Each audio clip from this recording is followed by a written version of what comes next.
Mesdames, Messieurs, bonjour. Très heureux de vous retrouver pour cette nouvelle émission Power Boost. Alors, dans cette émission, on va bien sûr parler du gel, mais aussi on va vous montrer peut-être de nouvelles façons d'exploiter les terres.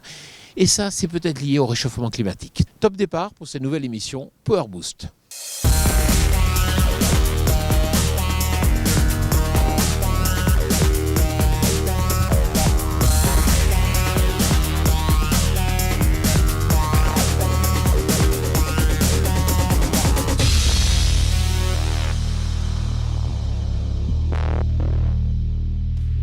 Alors mes petits lapins, le Power Boost de cette semaine, il est chargé comme jamais. Alors on va rusher ce sommaire et j'ai déjà perdu 5 secondes à vous prévenir qu'on n'avait pas le temps. Il faut dire qu'on s'est rendu dans l'exploitation d'André Bernard, agriculteur et président de la Chambre régionale d'agriculture sud. Au programme, quelques dispositifs qui peuvent aider à limiter l'impact du changement climatique sur les cultures et aussi du machinisme comme on aime avec une planteuse révolutionnaire.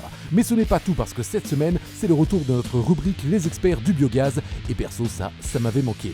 Mais pas le temps de niaiser, j'avais prévenu, c'est déjà l'heure de balancer les news. Et bis repetita, malheureusement, un an après l'épisode de gel qui avait affecté les récoltes françaises, notamment pour les vignes et arbres fruitiers, c'est de nouveau au début du mois d'avril que les gelées de printemps viennent menacer les cultures françaises. Plusieurs départements sont particulièrement impactés.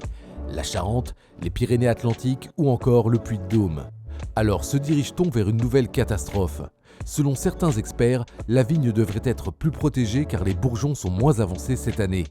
En revanche, il ne devrait pas y avoir de miracle pour les arboriculteurs, car presque toutes les cultures sont déjà en floraison.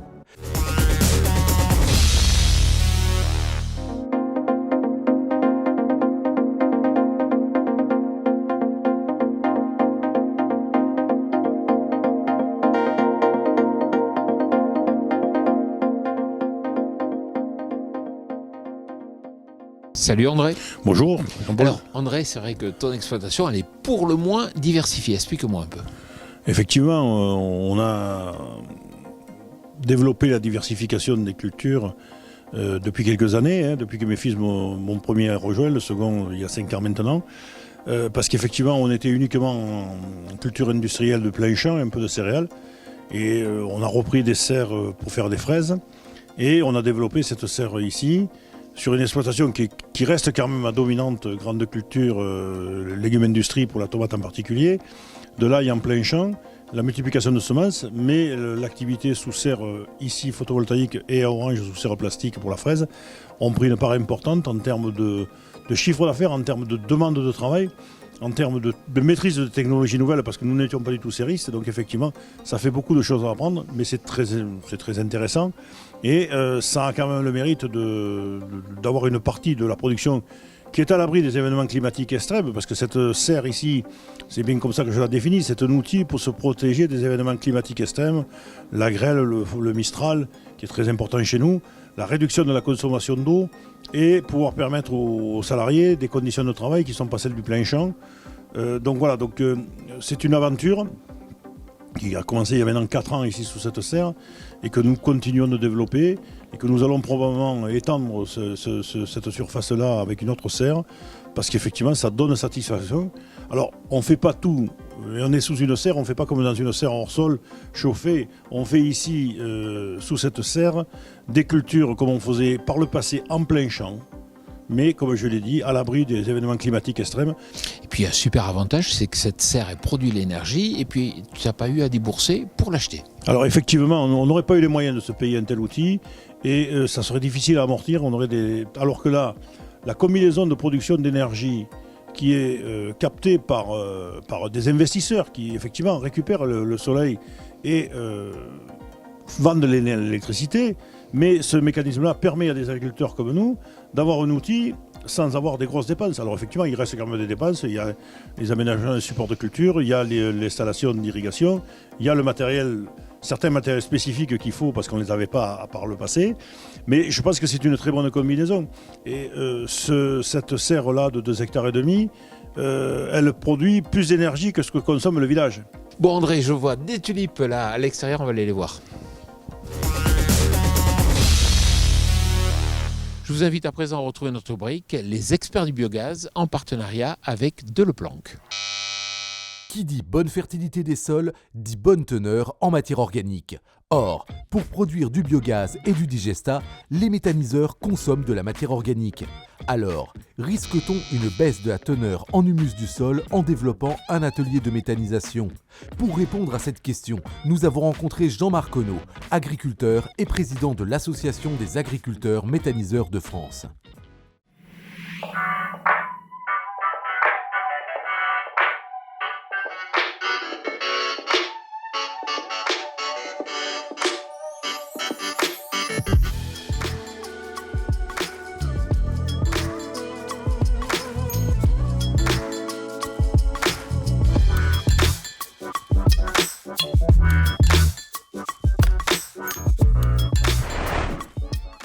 Depuis 2010, dans son exploitation en polyculture élevage située près de Locminé en Bretagne, Jean-Marc Conneau produit de l'électricité grâce à ce méthaniseur. Pour cela, il fournit une ration composée de 50% d'effluents d'élevage et de 50% d'autres éléments, dont des cives qu'il implante sur ses parcelles. Et après 12 ans de méthanisation, il ne constate aucune anomalie concernant la fertilité de ses sols. C'est factuel, on a des analyses. La matière organique dans mes parcelles aujourd'hui, au bout de 12 ans, est identique, voire supérieure au taux de matière organique que j'avais en 2006, 2007, 2008. Donc, il n'y a pas eu de dégradation, au contraire. Pour Jean-Marc, on trouve dans le digesta produit des propriétés absentes chez les autres fertilisants. Par la méthanisation, on n'a plus un lisier qui est très typé, avec ses carences, mais on a un digesta qui, de par aussi l'apport d'éléments extérieurs, est beaucoup plus diversifié dans son côté nourriture, notamment sur les oligo-éléments. Et aujourd'hui, sur les analyses que je fais, je n'ai plus de carence de manganèse, je n'ai plus de carence de magnésium et j'ai un pH qui, sans beaucoup de cholage, a tendance à monter. Et donc, moi, je reste persuadé que le digesta est un super produit. L'implantation de cives destinées à nourrir le méthaniseur peut aussi être un levier d'amélioration de la fertilité du sol. Sur les régions, on va dire, grandes cultures et autres, lorsqu'on fait une belle cive qui est bien fertilisée, on a une cive qui va développer 6, 7, 8 tonnes de matière que l'on va récolter, mais en même temps va pouvoir faire 3, 4 tonnes de racines. Et ces 3, 4 tonnes de racines vont rapporter de la matière organique dans le sol, tout en améliorant la structure du sol. D'autant plus que le fait d'avoir aussi une gestion, on va dire, de couverture des sols, on limite l'érosion. Par contre, prudence, l'intégration de ces cives dans la rotation est à réfléchir pour éviter certaines déconvenues. On peut faire des cives, mais des cives, il faut cibler la manière dont on doit les faire, surtout par rapport à l'eau. Parce qu'on a des terrains séchants où on sait pertinemment que si on n'a pas une irrigation, on aura du mal à faire des cives. Il faut trouver le bon compromis adapté à sa rotation. Ce qu'il faut retenir, c'est que le développement d'un atelier de méthanisation n'est pas incompatible avec le maintien d'une bonne fertilité de ces sols. En gérant intelligemment l'utilisation du digesta et l'intégration des cives dans sa rotation, il est même possible de l'améliorer. On se retrouve prochainement autour d'une autre thématique pour devenir un expert du biogaz.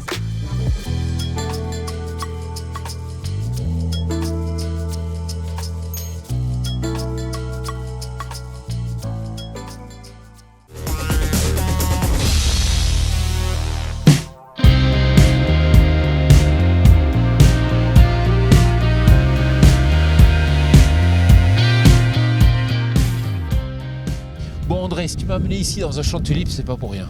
Ben, c'est pas pour montrer cette belle culture, même si elle est magnifique.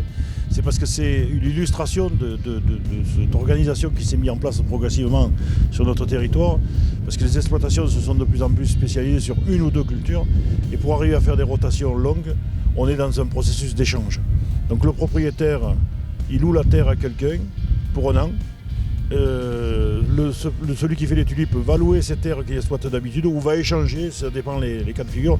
Alors ça vaut pour l'ail, ça vaut pour les plantes de vigne, ça vaut pour la tomate, ça vaut pour les courges, ça vaut pour beaucoup de cultures aujourd'hui sur ce secteur où on a des exploitations qui se sont développées en se spécialisant sur une ou deux cultures. Alors, on a tous des céréales en complément, mais dans nos sols, dans nos parcelles qu'on exploite de façon récurrente, on ne peut plus faire nos propres cultures. Alors là, effectivement, c'est un agriculteur de Jonquière, donc il vient depuis 18 km, parce que la tulipe, on peut en faire une fois tous les 5 ou 6 ans sur la même parcelle.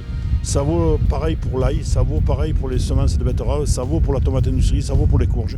Si on revient trop rapidement, on n'a pas la bonne qualité, on est obligé d'apporter plus d'intrants. Donc par ce système-là, je considère qu'on contribue à l'agroécologie, à améliorer la performance environnementale de nos exploitations. André, on va aller découvrir une autre partie de ton exploitation. Merci.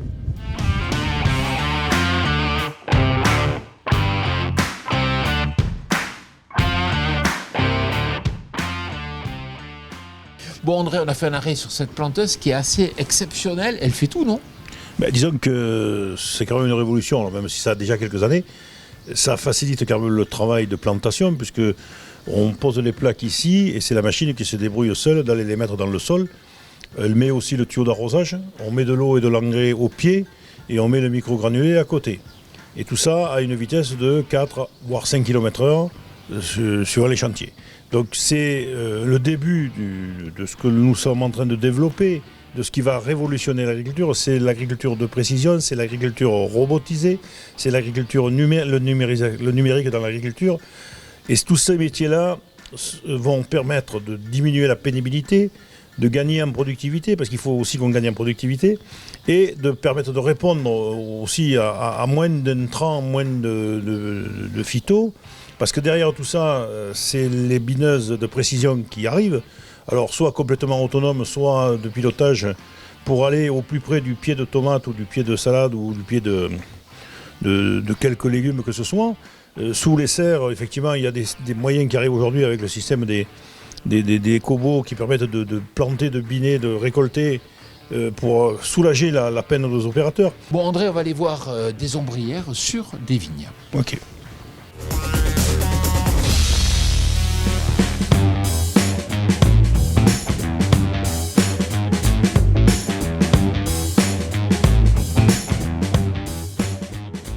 Alors, il faut que je rappelle, André, que tu es président de la Chambre régionale d'agriculture sud et on est sur cette parcelle. C'est pour nous montrer justement comment il est possible aujourd'hui de développer des ombrières. Explique-moi. Oui, alors nous sommes ici sur le domaine expérimental de la Chambre d'agriculture du Vaucluse. Et effectivement, il y a maintenant 4 ans que nous avons installé ce système-là qui est un démonstrateur pour emmagasiner des références avec la société Sunagri. Ce système-là, il a pour but de réduire l'effet de la chaleur, en gros de la chaleur, de permettre d'avoir une maturité des raisins plus lente, donc d'emmagasiner plus d'arômes, de pouvoir réduire la consommation d'eau, parce que sous les panneaux, on a moins d'évapotranspiration, donc on consomme moins d'eau. Ce système-là peut être équipé, il y en a une partie qui est équipée de filets pour se protéger de la grêle, qui peut être déployé en cas d'annonce dans l'alerte de grêle. Donc c'est un système qui aujourd'hui me paraît très intéressant pour s'adapter au changement climatique, aux évolutions de ce climat qui est complètement décalé, pour permettre de protéger les cultures, de réduire la consommation d'eau, et de produire aussi de l'énergie. Et c'est bien là l'enjeu de demain, c'est-à-dire c'est de trouver des solutions où on va coupler la production agricole, voire l'améliorer, et produire de l'énergie, parce qu'effectivement l'énergie renouvelable, c'est le cheval de bataille de demain, quoi. Et effectivement, l'espace agricole, il peut comme faire ces deux missions, quoi. Merci André, nous avons fait découvrir ton exploitation, les agriculteurs qui travaillent aussi autour, et puis ce que fait la Chambre ici dans le sud. Voilà, l'émission Power Boost touche à sa fin. Vous savez que vous pouvez nous retrouver chaque semaine, chaque jour sur notre chaîne YouTube, vous abonner et aussi vous abonner à notre page Instagram. À bientôt.